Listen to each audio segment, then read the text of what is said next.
para que tome en cuenta. ¿Okay? Bueno, cuando hablamos, la lección que vamos a ver está relacionado con los mecanismos de infección, infecciones en general. ¿Okay?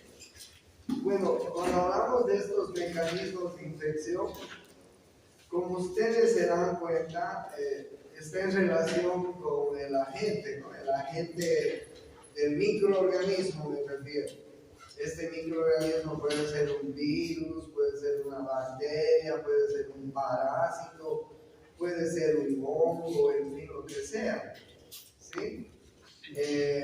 La población microbiana, es decir, la cantidad de población que nos va a atacar, ¿no es así? El medio ambiente, los vectores, los huéspedes, el huésped, la población, el individuo, los órganos, células, la genética, en fin, miren ustedes todo lo que tiene relación con un mecanismo de infección, ¿no? Por ejemplo, hablando de vectores, ¿quién no tiene un gatito ahí en Santa Cruz? No tiene. Pero bueno, no hablando solo de ustedes. La población en general le gusta el gato, le gusta el perro, ahora que hay mucha mascota, ¿no es cierto? Cuando la mujer decide tener un hijito, tiene una pareja y decide tener un hijito, nosotros los médicos tenemos que hacer un chequeo prenatal, ¿ok?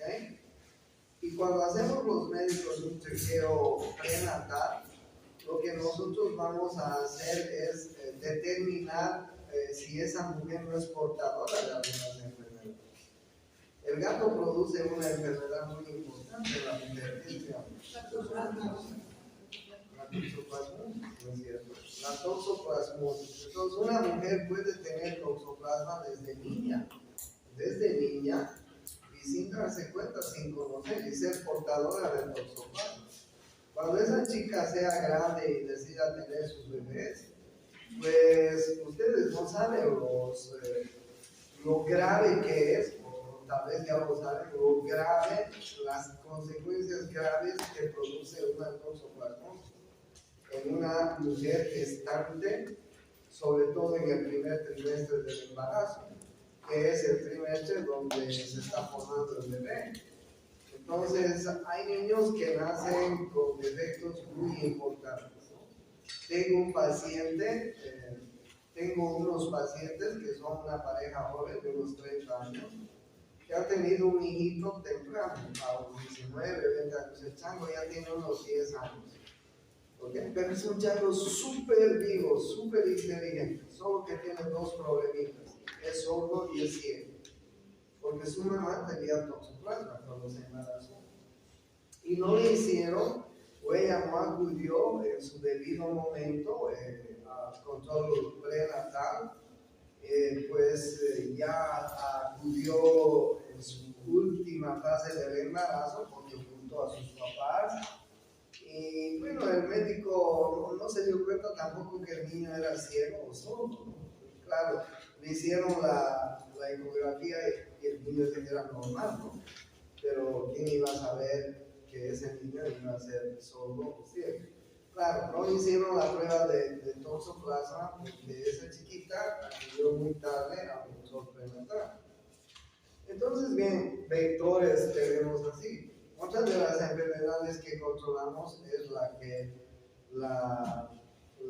del Chagas, ¿no es cierto? Que como ustedes saben es producida por la vinchuca. Hay mujeres que vienen de los valles aquí en Santa Cruz, hay mujeres que viven en Santa Cruz de los valles, claro que sí. Hay chicas que han nacido en los valles, no estoy hablando de ustedes, estoy hablando de la población en general, ¿no es así? Y en los valles todavía sigue habiendo vinchuca.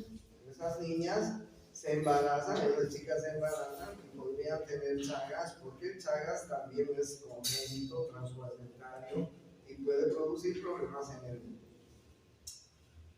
Entonces, tenemos muchos vectores, tenemos muchos huéspedes animales que podrían transmitir enfermedades en Bolivia, sobre todo en Bolivia, sí, porque a la gente le gusta mucho criar animales, ¿no es cierto?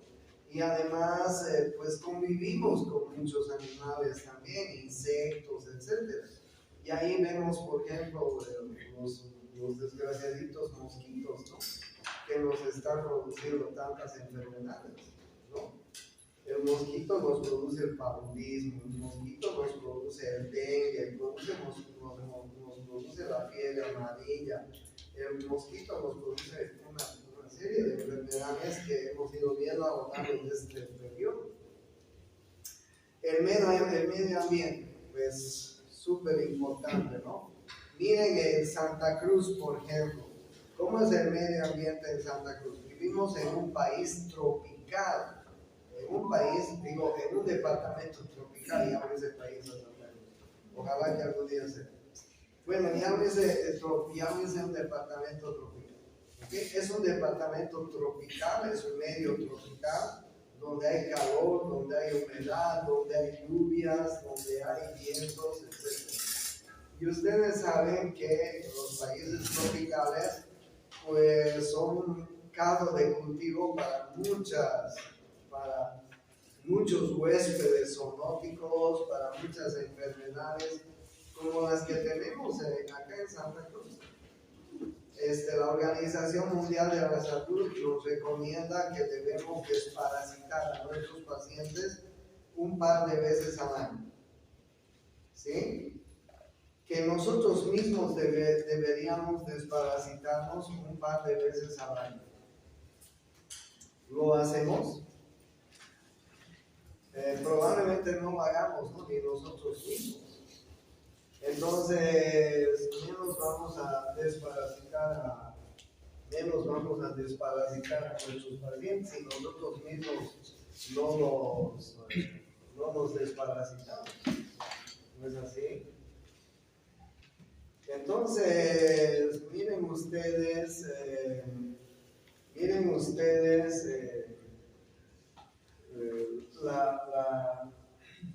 las cosas que pueden suceder por vivir en un medio donde, pues, en un medio tropical. ¿Es así? Déjenme arreglar esto.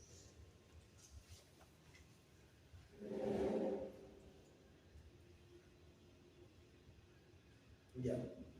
Entonces, bien, les decía, ¿no? Nos desparasitamos 2 veces al año, una vez al año si quieren. Es más, si ustedes preguntan a una persona que viene del área rural e inclusive de la ciudad, le preguntas, ¿cuándo usted se desparasitó o cuándo desparasitó a su niño? Se va a rascar la cabeza y probablemente nos diga, pues creo que nunca notó. ¿No es así? Y probablemente ese paciente no solamente tenga gusanos, bichos, sino debe tener lagartos, cocodrilos, caimanes, de todo en su intestino. Porque es nuestro hábito, no nos desparasitamos, nosotros mismos, a ver, pongámonos a pensar, nos desparasitamos, no nos desparasitamos.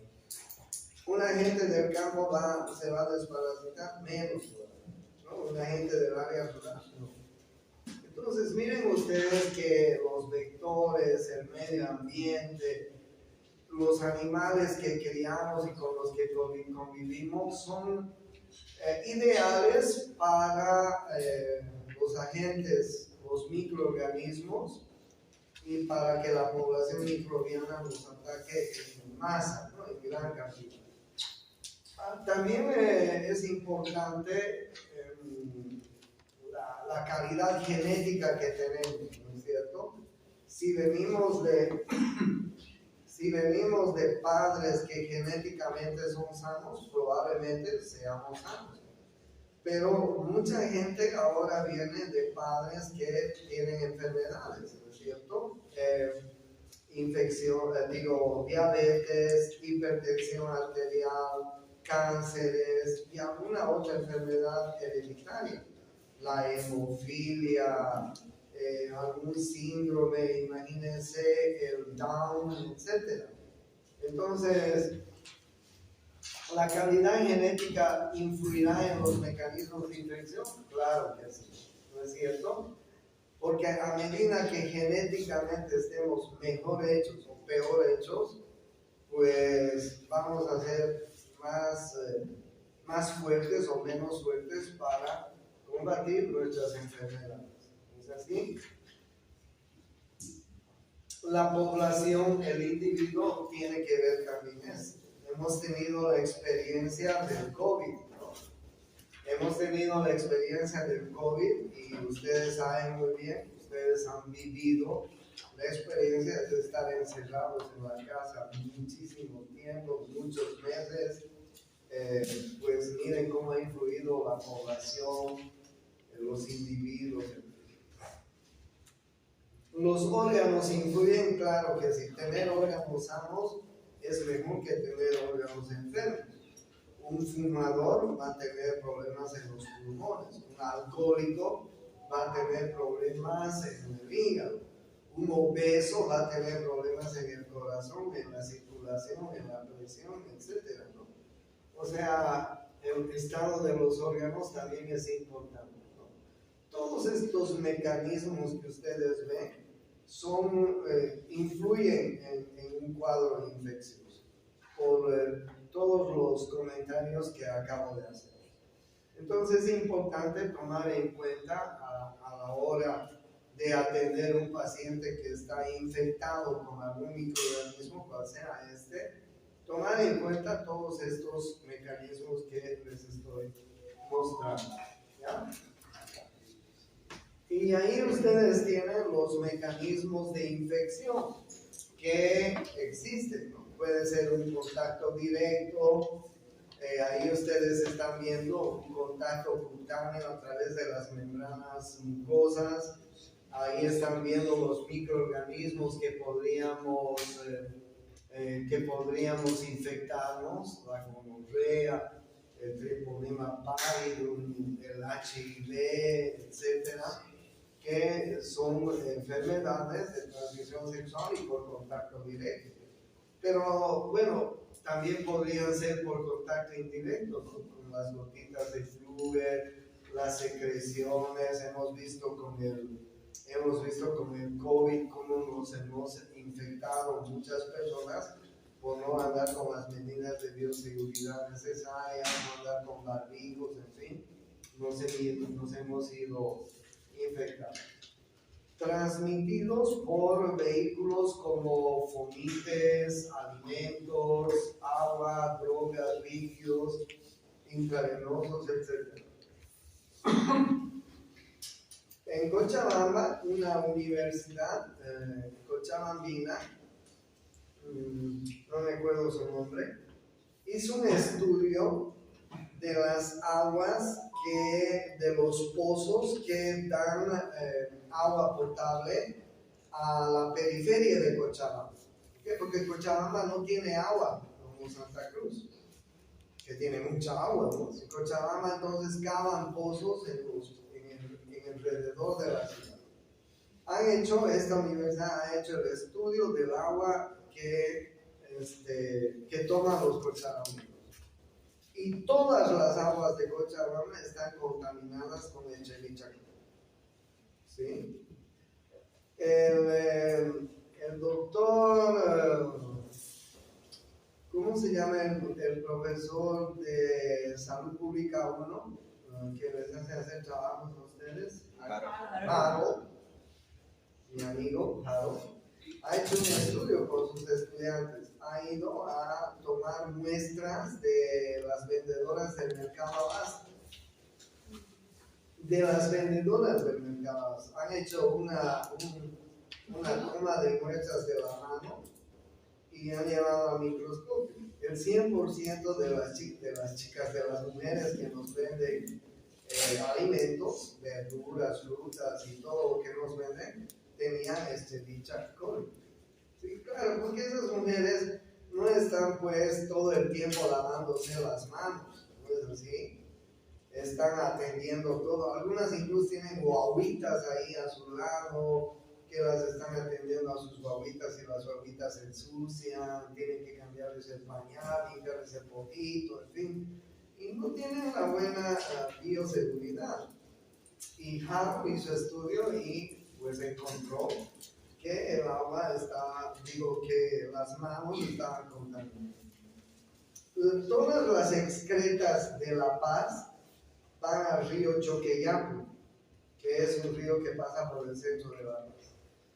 Y el río Choqueyapu desemboca en los valles paseños, un poco más abajo. Y más abajo, esos valles, todas las frutas y verduras que los campesinos siembran son regadas con aguas del río Choqueyapu. Pero todas las excretas de la ciudad van al río Choqueyapu, ¿entienden? Más abajo, el río abajo, así se llama, el agua del río ya no es tan turbia, es más clara. Pero todas están contaminadas igual, ¿no? A ver, una enfermedad endémica en La Paz es la salmonelosis. En Cochabamba también la salmonelosis. Y si las aguas de las excretas de salmonelas van a los ríos y con esas mismas aguas riegan sus verduras y sus productos, pues muchas de esas verduras, frutas y agua están contaminadas con muchas otras enfermedades. Entonces, no tenemos mucha contaminación. Llévenlo a un gringuito que venga de Estados Unidos o de Europa a comer al abasto o a los pozos, y lo matan al gringo, pues no se muere con diarrea el pobre. Nosotros podríamos ir a comer sin problema, ¿no es así? Tenemos una inmunidad tremenda porque a lo largo de los años hemos podido comer comidas en la calle, en los mercados, en fin, y tenemos buena inmunidad. Pero llévenlo a un gringuito y lo cagamos, lo jodemos, ¿no? Es comprensible. Bueno, y también hay otros mecanismos que ustedes pueden ver que son modos de transmisión de enfermedades, como están viendo, ¿no? Por aire, la tuberculosis, la varicela, micosis, por vectores, por artrópodos, por otros animales, como ustedes están viendo, ¿no? Entonces, los mecanismos de infección son muchos, ¿no? Bueno, lo bueno es que aquí en Bolivia tenemos una buena inmunidad por esto que les digo, ¿no? Desde niños estamos en contacto con muchas cosas de nuestro medio ambiente. Animales caseros, comidas, en fin, agua, frutas contaminadas. Y probablemente, pues tenemos buena inmunidad. Tengo 2 hijos que viven en Europa, en Francia. Cuando llegan, hay que comprarles agua en botella, hay que comprar cajas de aguas en botella y hay que decirles a los cojudos que hasta se laven los dientes con agua de botella, porque si se lavan con agua del grifo, les da diarrea. ¿Entienden? Miren cómo es, ¿no? 2 chicos que eran bolivianos han ido a Europa y su inmunidad ha cambiado totalmente. Entonces llegan y hay que comprarles botellas, aguas en botella. ¿Qué problema? Nosotros no podemos tomar el agua del grifo sin problema. Bien, y ahí ustedes tienen el tipo de infección y los agentes causantes, ¿no? Por eso es que yo les digo, aprovechen el curso de farmacología, porque ustedes no van a poder aprender todos los antibióticos que hay en la farmacología, pero ustedes tienen que hacerse un arsenal propio de cada uno de ustedes para ir combatiendo las diferentes enfermedades que tengan. Tú sabes que una infección a nivel de piel y de tejido subcutáneo, que es muy frecuente en nuestro medio, ¿no? Las famosas infecciones, las dermatitis impetiginizadas, que vienen muchos niños, ¿no? Se rascan porque les ha picado un insecto, un mosquito, con las manitos sucias, las uñas sucias, se infectan. ¿no? Y vienen con sus dermatitis impetiginizantes, en términos criollos, con sus carachas, ¿no es así? Entonces, pues sabemos que esas infecciones son producidas por el estafilococo, ¿ok? Entonces, si tienes una dermatitis impetiginizada y sabes que es un estafilococo, si tienes una úlcera infectada y sabes que es un estafilococo, tienes que saber qué antibiótico le puedes dar. ¿Le vas a dar a penicilina, por ejemplo, a este paciente? Probablemente no, porque la penicilina no le va a hacer ni cosquillas al bicho. Entonces tendrás que darle un antibiótico de amplio espectro, buscar otro que sea ideal para el estafilococo, ¿ya? La sinusitis, faringitis, epiglotitis, faringoamigdalitis, etcétera, estreptococo. Ah, sí. Con esto sí puedes usar las penicilinas y sus familias, ¿no? Porque pues la penicilina y todos los familiares de la penicilina son excelentes antibióticos. Y lo mismo con las otitis, mastoiditis, podrás usar las penicilinas y sus derivados. ¿No es cierto? Que hay muchos ahora, últimamente, y muy potentes, porque la penicilina ya ha pasado un poco a la historia, pero hay derivados de la penicilina sintéticos que son poderosos, que los usamos hoy en día.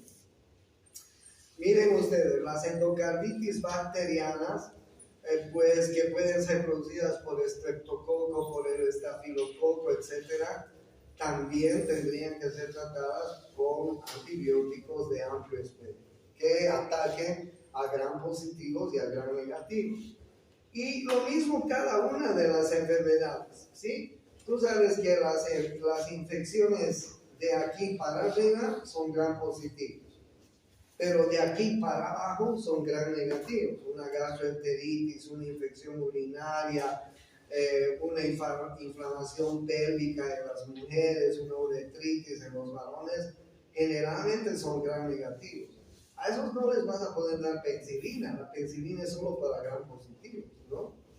Entonces, bien, tienes que aprender a tener tu arsenal de antibióticos. Si ese niño tiene una gastroenteritis, tiene una infección intestinal, abdominal, tienes que darle un antibiótico que actúe en gram positivos, en gram negativos, de amplio espectro. Si es una vía urinaria, ya sabes que las infecciones de las vías urinarias, sobre todo en mujercitas, es por la Escherichia coli. Tienes que darle un antibiótico de amplio espectro, ¿sí? ¿Por qué es más frecuente en las mujercitas las infecciones? Porque cuando las mujercitas son niñas o son ancianas, no tienen una buena defensa a nivel vaginal. Cuando las mujeres son jóvenes como ustedes, la mujer joven tiene una buena defensa a nivel vaginal. Tiene glándulas que secretan ciertas secreciones que las defienden de los microorganismos. Pero una niña no, una anciana no. Y las niñas y las ancianas no tienen el cuidado necesario después de entrar al baño. Entonces, a las niñas y a las ancianas hay que tener cuidado, porque si no tienen el aseo respectivo después de entrar al baño, pues la vecindad que tienen en la vulva, ahí cerquita del ano, va a venir los vecinos y les van a contaminar. Claro, a una mujer en la edad de ustedes no hay problema porque ustedes tienen buena defensa, pero una niña, una anciana tiene mala defensa. Por eso es que las infecciones de vías urinarias, el 95% son por Escherichia coli, que vive en el recto y en el ano, y que por vecindad llega a la vulva y a las vías urinarias. Entonces, estos microorganismos que producen infecciones de vías urinarias, uretritis, como por ejemplo el gonococo, la sífilis, etcétera, pues tienes que usar antibióticos durante el espectro, ¿ya? Entonces, ustedes tienen que tener en su cabeza, desde ahora, tener la posibilidad de utilizar antibióticos ante alguna infección. Porque lo que más van a tener en la vida profesional son infecciones, ¿sí?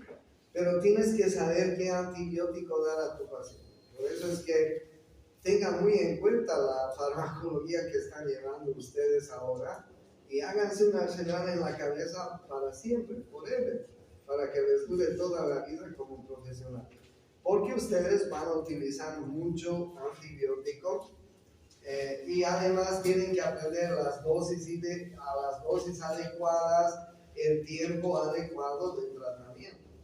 ¿Qué hace la gente cuando tiene alguna infección?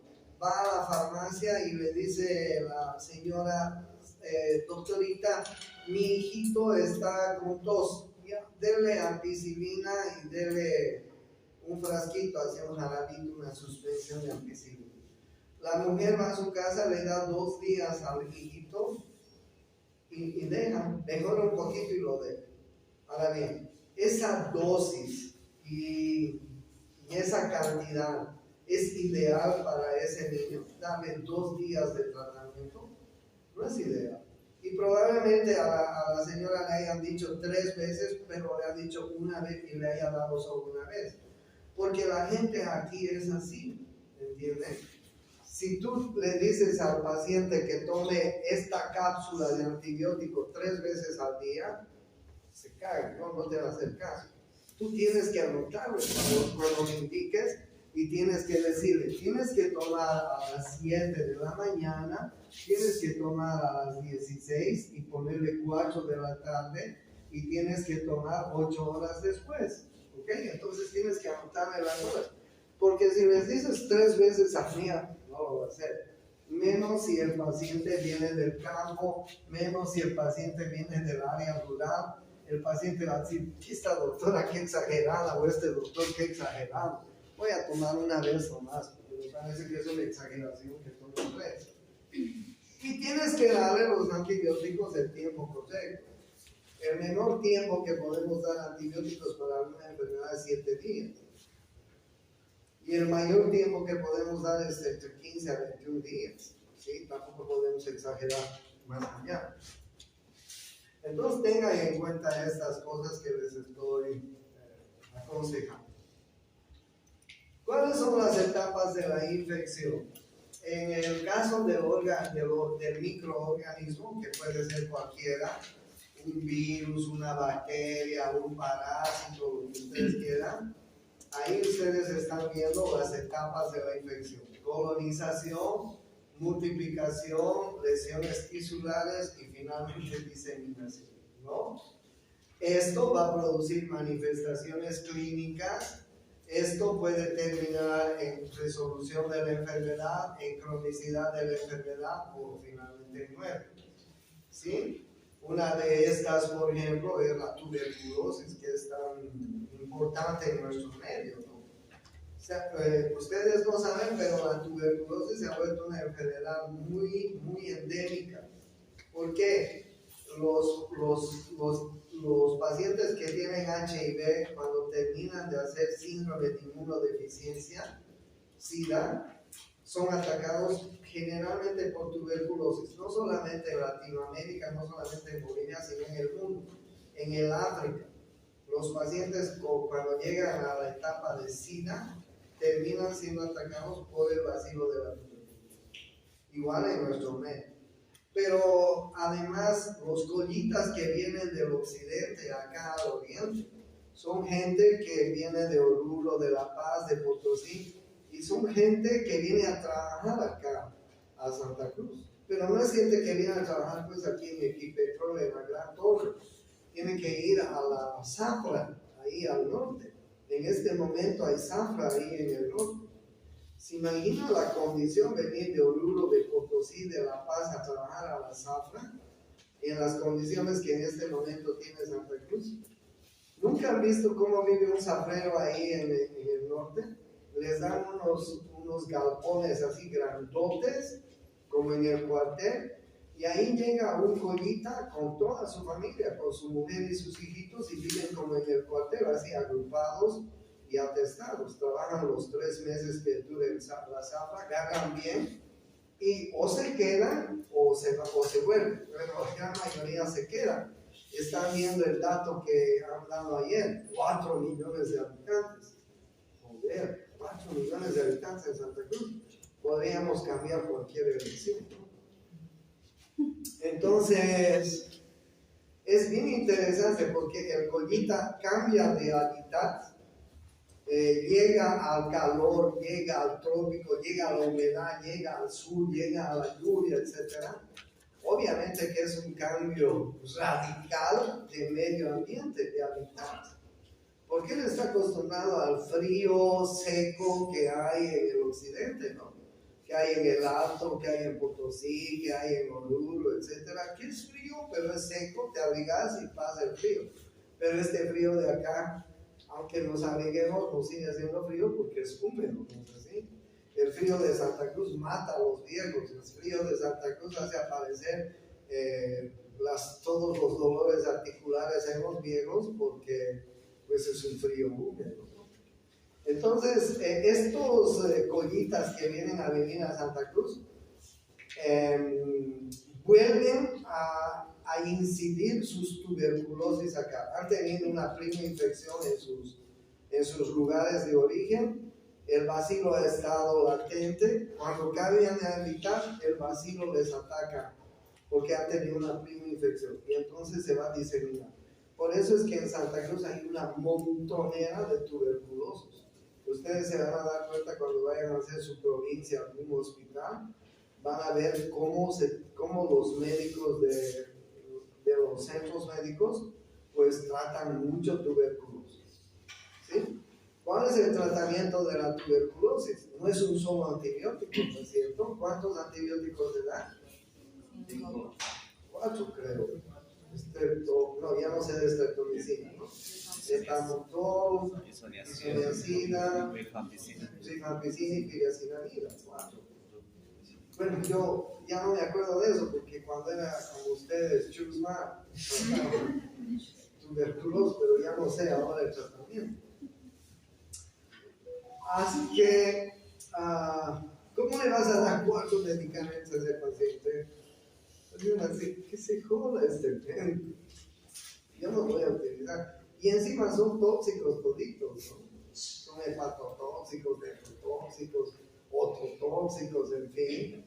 Así que el paciente va a dejar de tomar, va a abandonar. Entonces son pacientes reincidentes que ya han sido tratados una vez, hay que darles otra vez tratamiento de segunda elección, pero ya son otros medicamentos, otras dosis, en fin. Entonces cada vez se hace más problemático el asunto de la tuberculosis en nuestro medio, ¿sí? Entonces, bien, miren ustedes las etapas de la infección en el microorganismo y las etapas de la infección en el huésped, ¿no? Defensas locales, la inflamación aguda, la inflamación humoral, la inflamación celular, que hemos ido viendo a lo largo de estas clases. Manifestaciones clínicas, ese paciente puede resolver la infección, puede hacerse crónico, en el caso de la tuberculosis, o finalmente morir. ¿No es así? Los médicos intervenimos pues en esto, ¿no? En estas etapas son los médicos los que vamos a intervenir tratando de parar aquellas etapas que tienen los microorganismos. Para eso estudiamos tanto tiempo para poder detener a estos bichos, ¿okay? Que pueden ser virus, que pueden ser bacterias, que pueden ser parásitos, que pueden ser hongos, etc. Bien, entonces los factores microbianos del proceso infeccioso están en relación con los factores de la virulencia del germen y las defensas del huésped, ¿ok? Dependiendo de esto es si nos va a dar infección. Claro, es así. Este momento que nos está atacando la influenza, ¿a quiénes les está dando influenza? ¿O quiénes son los más lábiles para la influenza? Los niños, los mayores de 60 años, las personas que tienen infecciones o enfermedades de base, en fin. Entonces, ¿cómo están recomendando en la televisión? Por favor, traiga a sus niños a vacunar. Por favor, si usted tiene una enfermedad de base, es diabético, es hipertenso, es viejo, etc., hágase vacunar. Entonces, las defensas son importantes. Claro, un chango o una changa como ustedes tiene menos posibilidad de infectarse, ¿no es cierto? Pero una persona que está debilitada por alguna cuestión, edad, infección de base, enfermedad de base, etcétera, sí tiene más la habilidad, ¿no es así? Entonces, las infecciones, cuando nos enfermamos, siempre los microorganismos aprovechan algún estado de baja de nuestra inmunidad. ¿Okay? Y ustedes van a notar cuando se enfermen, ¿por qué te enfermaste? Sí, es que hace poco me enfermé, me estaba resfriado y ahora me dio esta infección. Es que hace poco tomé corticoides y ahora me dio esta infección. Es que hace poco tenía mucho estrés y pues el estrés también baja la infección. Es que no he estado comiendo bien. Bueno, entonces todos esos factores van a cambiar nuestro sistema inmune. Pero si tenemos una vida normal, pues nuestro sistema inmune se va a mantener fuerte. ¿No es así? La buena alimentación, el vivir sanamente, en fin. Vayan y échense una chupa de 2 días y la inmunidad va a bajar y las defensas van a bajar y los microorganismos les van a pegar. ¿Ok? Entonces, en la fisiopatología de la infección hay factores determinantes, como ustedes están viendo, que son factores que van a tener mucho que ver con la infección. La virulencia del microorganismo, la reacción del huésped y los factores anatómicos específicos a nivel nervioso. ¿Okay? ¿Cuáles son las etapas del proceso infeccioso en la colonización? Primero, la presencia del microorganismo, la adherencia de este microorganismo en los diferentes órganos del organismo y los mecanismos de defensa. ¿Ya? Y cuando estoy hablando de las etapas del proceso infeccioso, ustedes pueden ver este pequeño cuadro, la presencia del microorganismo, la adherencia a la superficie, la actividad biológica y multiplicación favorable, pues ahí pueden actuar la eficacia de los mecanismos de defensa que tenemos y abortar la infección, o la ineficacia de nuestros mecanismos de defensa que tenemos y producir la presencia de infección. Entonces, miren que la homeostasis en nuestro organismo va a impedir de que las infecciones nos ataquen, se hagan positivas, y si esta homeostasis está desbalanceada, pues los microorganismos se van a aprovechar de eso, ¿no?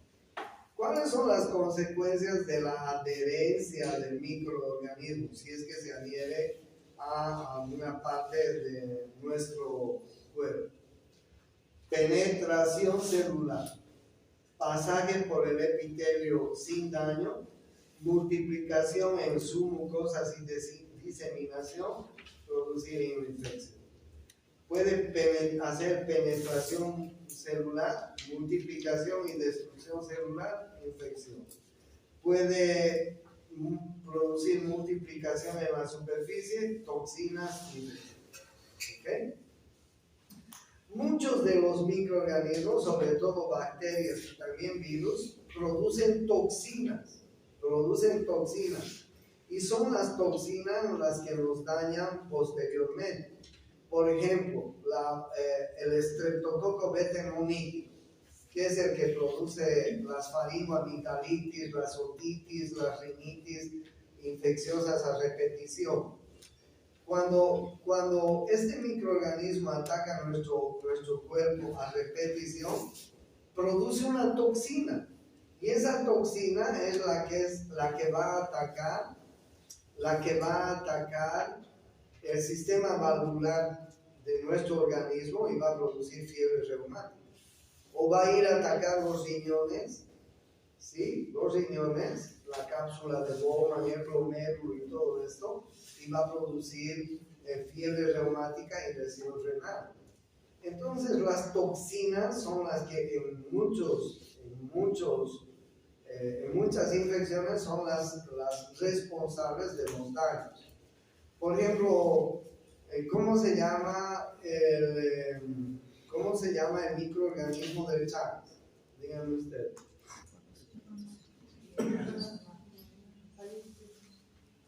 ¿Trypanosoma qué? El Trypanosoma cruzi, una vez que ataca a nuestro organismo, produce una toxina, y esa toxina es la que va a atacar el sistema de conducción eléctrico del corazón. Por eso es que un chagásico tiene arritmias bien importantes, y van a atacar el sistema de inervación del intestino, del tubo digestivo. ¿Sí? Ahí tenemos dos plexos, el Meissner y el Auerbach, acuérdense. Entonces, esas toxinas que produce el microorganismo del Chagas, ¿sí? El Trypanosoma, van a ir a atacar el sistema de conducción eléctrico del corazón y van a producir cardiopatía chagásica, y van a atacar el sistema nervioso que inerva el tubo digestivo, y van a producir dolicomegaesófago, dolicomegacolon chagásico, etc. ¿No? Porque al atacar el Meissner y el Auerbach los destruye. Al atacar el sistema de conducción eléctrico del corazón lo destruye. Por eso es que un chagásico tiene arritmias tan importantes. He conocido chagásicos que tenían 30 latidos por minuto de frecuencia cardíaca, una bradicardia totalmente severa. ¿Sí? Entonces, bien, pueden elaborar toxinas, pueden penetrar celularmente, multiplicarse y destruir las células, pueden pasar por el epitelio sin producir daño, multiplicarse en sus mucosas y diseminar. Por cualquiera de estas formas de adherencia van a producir infección. ¿Ya? ¿Cuáles son los factores de virulencia que tienen los microorganismos? La protección contra los mecanismos de defensa del huésped, la lesión o disfunción tisular directa y la lesión o disfunción tisular indirecta. ¿Ya? Esos son los factores de virulencia microbiana. ¿Cuáles son los mecanismos básicos de acción patógena? De acción patógena que están a cargo de los microorganismos. Pueden elaborar toxinas, como ya les he mencionado, ¿no? Exotoxinas, endotoxinas. El Clostridium tetani es otro que produce toxinas y que va a atacar nuestro sistema nervioso. Por invasión de tejidos, que depende de la multiplicación bacteriana, como el Streptococcus pneumoniae, y una combinación del poder invasor y potencial toxígeno, como el Streptococcus pneumoniae. ¿Okay? Entonces, estos son mecanismos básicos de acción patógena. ¿Y cuáles son las defensas del huésped? Ustedes saben bien que tenemos un sistema de defensa magnífico, ¿no? Estupendo. Nuestro sistema de defensa es mejor que el mejor ejército del mundo, ¿sí? La flora microbiana normal. Nuestra piel, por ejemplo. ¿Cuántas veces cambia nuestra piel al día? Entre 6 a 7 veces por día. ¿Por qué cambiamos tanto de células por día? La capa escamosa de la piel se va descamando 6 veces en promedio por día. O sea, las capas basales van multiplicándose 6 veces por mitosis durante el día. ¿Y por qué descamamos tanto la piel? Porque es el lugar donde más se van a sentar los microorganismos, ¿no es cierto? Si nosotros tuviéramos una mirada microscópica, nos desmayaríamos de ver los microorganismos que nos rodean. Y la mayoría de ellos se sientan en la piel. Por eso es que la piel se va descamando tan rápido en 24 horas, porque es un medio de defensa magnífico de la piel. Pero también tenemos otros medios de defensa, como la flora microbiana normal, que tenemos en el intestino, ¿no es cierto? Por eso es que no entiendo a alguna gente que se pone enemas para limpiar el intestino. ¿Qué cagada es esa? Mientras tengas más sucio el intestino, entre comillas, mejor, porque tu intestino tiene que tener una flora bacteriana, que es normal. O sea, no la bajas la flora bacteriana, pues. ¿Para qué te vas a tomar purgantes, laxantes o enemas para limpiar el intestino? Era muy frecuente en nuestros antepasados. Los abuelos, las abuelas ponían enemas. Pero ahora veo que hay muchas ofertas de enemas limpiadores del colon. ¿Sí, no? Ustedes van a ver en la prensa, hay muchos avisos ahí en los medios. ¿Para qué enemas? ¿Para qué limpiadoras del colon? ¿Por qué quieres limpiar el colon si el colon tiene que estar con su flora? ¿Para qué quieres barrer? ¿Para que después te ataque alguna otra enfermedad? Tonterías. ¿Okay? Nunca hagan eso de recetar enema a un paciente por alguna razón de esas tonterías. ¿Ya? Las respuestas inflamatorias que tenemos, los glóbulos blancos, ¿no es cierto? Nuestros glóbulos blancos que se clasifican en neutrófilos, en linfocitos y que forman todos estos fagocitos circulantes y además los medios proinflamatorios que hemos ido viendo, como el complemento, el sistema retículo endotelial, mediadores humorales que hemos ido viendo a lo largo de estas clases, que actúan en la inflamación, en el dolor, en el edema, en la fiebre, etc. Son respuestas inflamatorias importantes del organismo.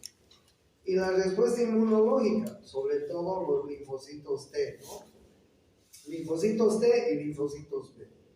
Ustedes saben que los linfocitos T son los linfocitos T helper, ¿sí? Y los linfocitos T killer, que son los más capos que van a matar a los virus. Y los linfocitos B son aún más capos porque los linfocitos B van a fabricar ¿qué? Anticuerpos, inmunoglobulinas. ¿No es así?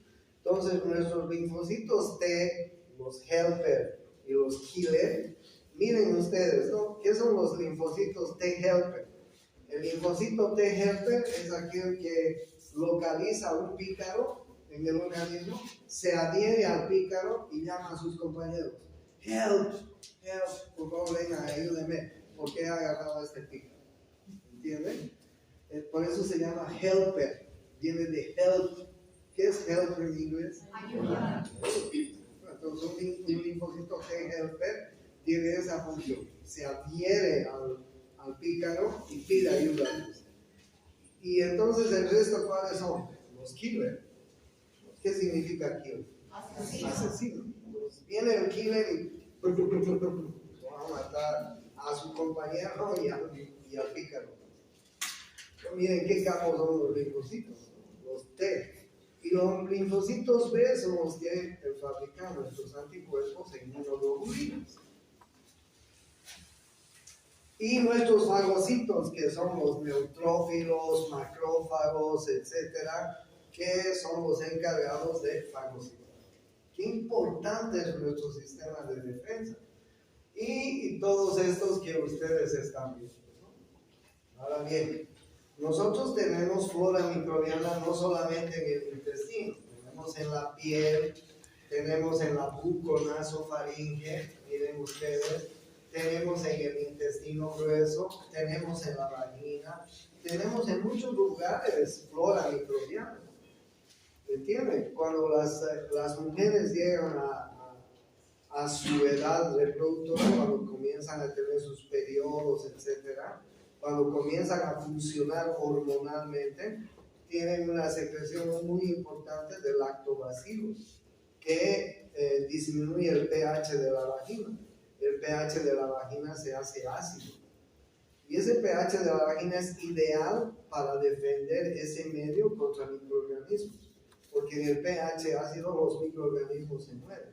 Y el pH de la vagina es ligeramente ácido, ¿entienden? Por eso es que no les da infecciones seguidas a las mujeres. ¿Por qué? Porque tienen un buen pH. ¿Ok? Medio ácido. ¿Por qué? Por los lactobacilos. Y el intestino grueso, pues el intestino grueso tiene, pues, esto es un ejemplo nomás, porque han descubierto que el intestino, el tubo digestivo, tiene más de 100 microorganismos.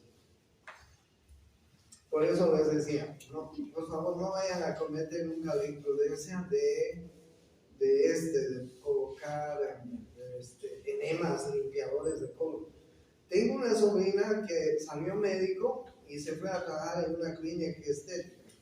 Y un día me contó, ¿y qué están haciendo, hija? Pues hacemos muchos tratamientos, entre ellos hacemos limpieza de colon. Limpieza de colon, ¿y qué es eso? Te ponemos unos enemas con unos elementos que han fabricado, que tienen hierbas, que tienen esto y lo otro. Pero se hizo dar un putazo, ¿no? Le dije, no puede ser que hayas estudiado 6 años para decirme que ahora haces limpieza de colon. Estás barriendo la flora y tus pacientes no van a mejorar para nada, ¿no? Entonces, bien, esa es la flora microbiana normal. Y las defensas del huésped, ya saben ustedes que hay defensas inespecíficas o constitutivas y hay defensas específicas o inducibles. ¿Ok?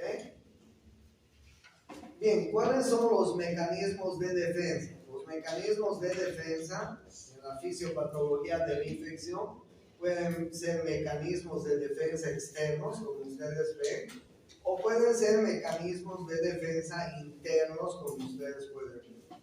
Los mecanismos de defensa externos, ahí los tienen, y los mecanismos de defensa internos, ahí los tienen. ¿Ok? Bien, en la fisiopatología de la infección, nosotros hemos visto que el fin de nuestro organismo es la destrucción microbiana. Y por eso tenemos sistemas de defensa a nivel de la piel. Y por eso es que les decía que la piel se va descodificando en un promedio de 6 a 7 veces por día aproximadamente.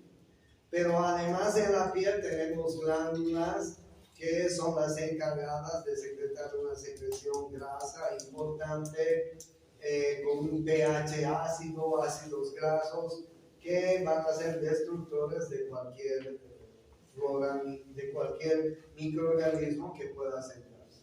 ¿Ya? La flora microbiana residente en la piel produce sustancias herbicidas que nos van a ayudar a la destrucción bacteriana. Miren qué importante es la piel, ¿no? Es nuestro primer escudo que tenemos en el organismo. ¿Ya? En la piel.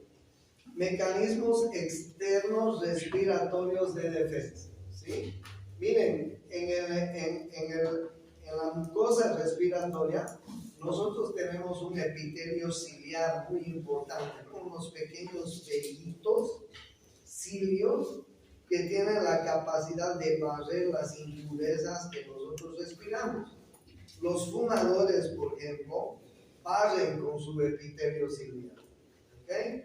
En esta mucosa respiratoria nosotros producimos moco y el moco tiene la función también de lubricar nuestra vía respiratoria y esa lubricación sirve para también estar protegiéndonos de los microorganismos.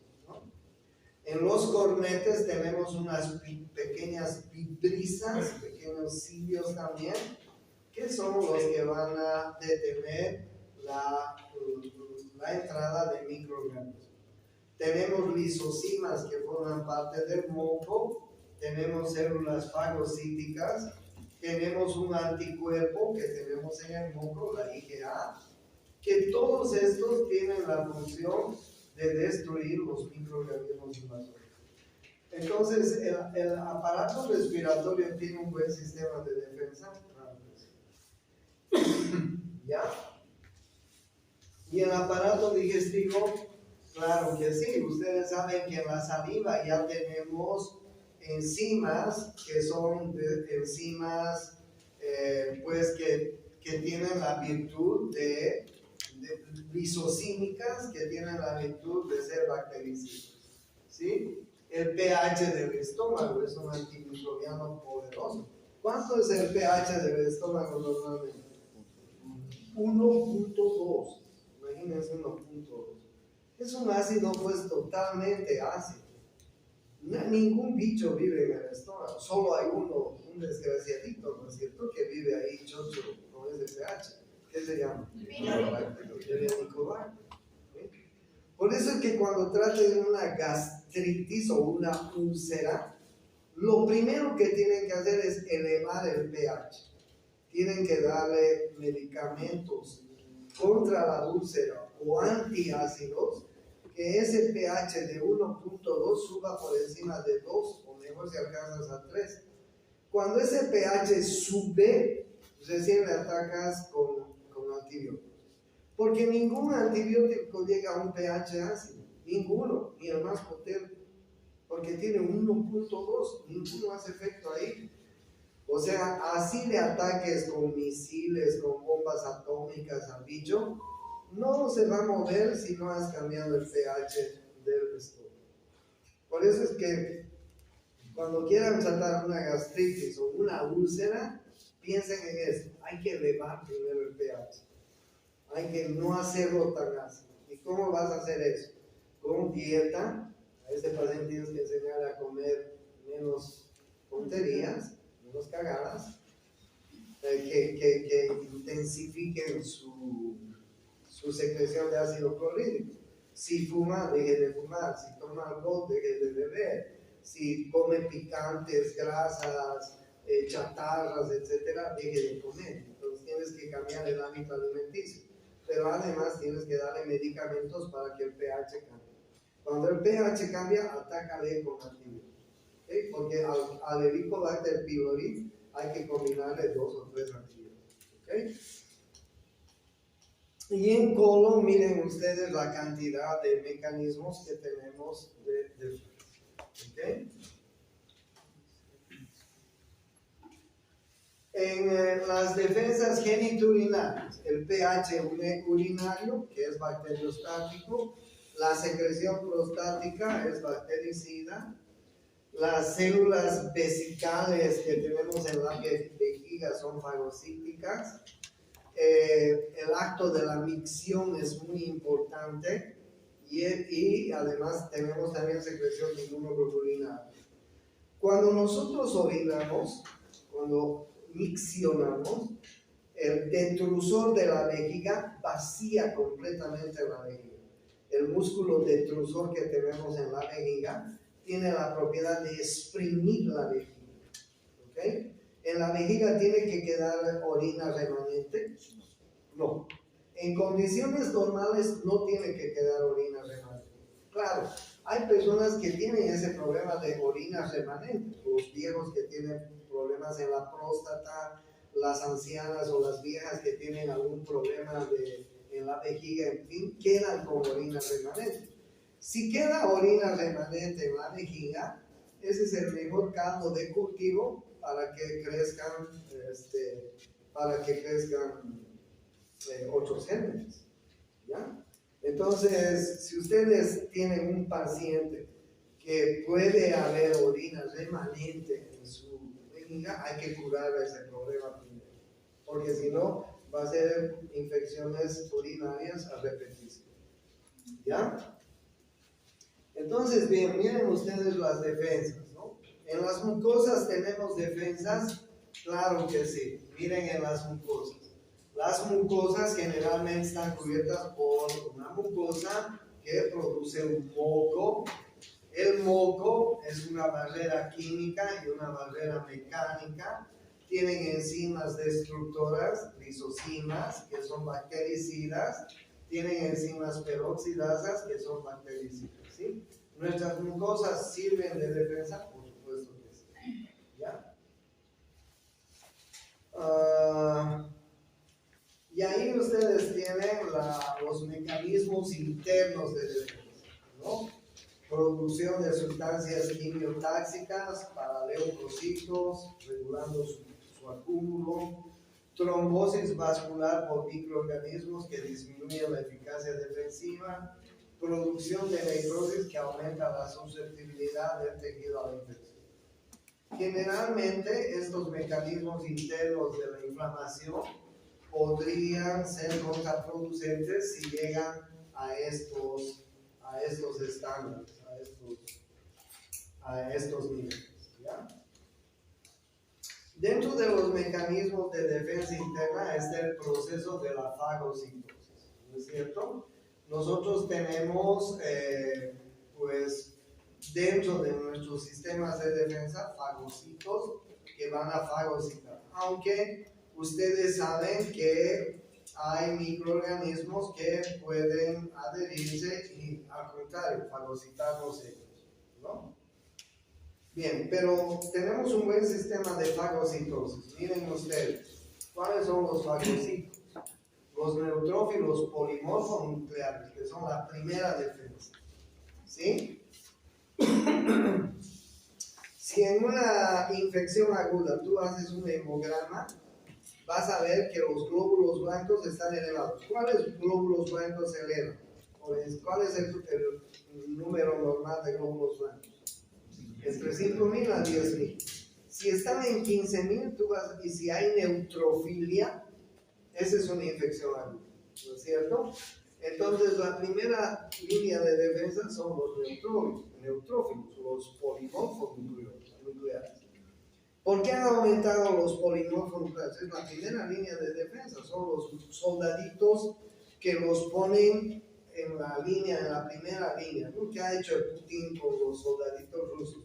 Ha agarrado a todos los changos de 17, 18 años rusos, se han dicho, vayan a combatir. Cuando han llegado al otro país, que están en guerra, ¿con qué país está en guerra Rusia? Ucrania. Cuando han llegado a Ucrania, estos soldaditos de primera línea pues, han sido barridos, ¿no? Porque los ucranianos están listos, no se han dejado. Y hasta ahora siguen matándolos. El Putin ya no sabe qué hacer porque sigue llamando a los changos jovencitos. Los changos se han escapado, ya no quieren ir al ejército porque saben que van a ir a morir. Pero en cambio en nuestro cuerpo los polimorfonucleares se ponen en primera línea y van a combatir. Entonces la primera línea defensiva son los polimorfonucleares. A pesar que tienen una vida corta, pero tienen una gran velocidad, son muy eficaces, contienen enzimas y sustancias antimicrobianas, los polimorfonucleares. En una infección aguda, ustedes van a encontrar pues aumento de los glóbulos blancos con aumento de los polimorfonucleares. ¿Okay? ¿Cuál es el porcentaje de polimorfonucleares normal? De 45 a 55%. Si encuentras un 70% de aumento de polimorfonucleares, esa es una infección aguda, no lo olvides. ¿Okay? Los macrófagos, estos macrófagos son poderosos. Los macrófagos son como los Rambos. ¿Han visto la película Rambo alguna vez o ya no han visto? Sí. ¿Han visto Terminator? Sí, son como los Terminators, ¿ok? Son células así bien armadas como un Terminator y estos fagocitan y hacen todo esto que ustedes están viendo, ¿ok? Nosotros tenemos estos fagocitos que son muy importantes en la fagocitosis. Por un lado, los polimorfonucleares, que son soldaditos no muy bien preparados, pero van y combaten y fagocitan. Pero y detrás de ellos tenemos a los macrófagos, unos terminators bien armados, que van y van a fagocitar. ¿Okay? También tenemos otros mecanismos de defensa, como mecanismos inmunológicos de defensa, como las opsoninas. ¿Okay? Miren ustedes las opsoninas. circulan, las opsoninas circulan en baja concentración, tienen valor de sedimentación en la banda 19S, son anticuerpos tipo inmunoglobulinas G y M, promueven la adherencia del microorganismo a la célula fagocítica, estimuladas en su acción por el complemento. Las opsoninas, no se olviden, pregunta de examen. ¿Okay? Y el complemento, o todavía más, ¿no? Estimula o promueve la fagocitosis, lisis directamente de los agentes infecciosos, produce sustancias quimiotácticas para los leucocitos, promueve la respuesta inflamatoria, facilita la fagocitosis y estimula a la liberación de la cascada del complemento. ¿Okay? También pregunta de examen, complemento obsoleto. ¿Ya? Bien, por hoy día les voy a dar eso. Tenemos que avanzar shock séptico, pero eso lo vamos a avanzar en la siguiente clase. Les he puesto en la pizarra los 7 temas que van a entrar en el examen del lunes. El primer tema es alteraciones celulares. El segundo tema es estrés y enfermedad. El tercer tema es inflamación. El cuarto tema es SIRS. ¿Sí? El quinto tema es dolor, fiebre, edema.